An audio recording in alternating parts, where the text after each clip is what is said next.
Taiwan is filing a complaint against China at the World Trade Organization over a trade ban imposed last month on Taiwanese fruit. Beijing had abruptly terminated the import of the island's wax apples and sugar apples, citing an issue with pests. Taiwan's Council of Agriculture says China provided no evidence of the issue and has rebuffed all of its attempts at communication. On Friday, the COA said it has submitted the paperwork needed to lodge a complaint at the WTO. China announced a ban on Taiwanese wax apples and sugar apples on September 20th. Taiwan threatened to sue Beijing at the World Trade Organization, but said it preferred to handle the issue through cross-strait dialogue. For the 9th time, it sent Beijing a request for information, asking for a reply by September 30th. They did not give us a formal response, so today we provided all our paperwork to our representative office in the WTO. In November, at the regular meeting of the WTO's SPS committee, we will lodge our appeal.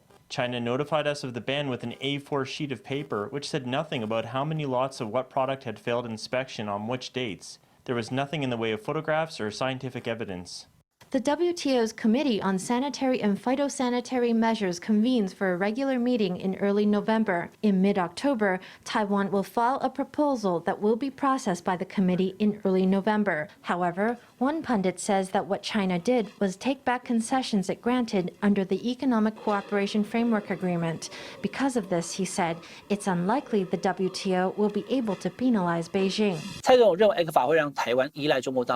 President Tsai says that ECFA will make Taiwan dependent on China, will make it impossible for Taiwan to extricate itself from the Chinese market. First comes economic integration, then political integration, and then unification. If that's how you feel, then, President Tsai, why don't you terminate ECFA? I think that with regard to trade under ECFA, China is no longer responding to communication from Taiwan. Given that, of course, we need to move up a level. We can't just sit here waiting for a response. The scholar says that due to the breakdown of cross-strait communication, Taiwan has no choice but to turn to the WTO for redress. She said that as a member of the WTO, Taiwan has the right to issue an ultimatum to Beijing in response to the infringement of global trade rules.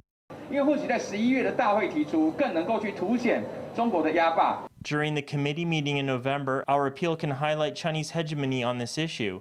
A great many countries, including Taiwan and Australia, are being hit with trade sanctions that violate trade regulations. The COA has designed farmers' insurance policies and support measures for produce processing. It will implement the programs ahead of harvest season to ease the pressure on Taiwan's farmers.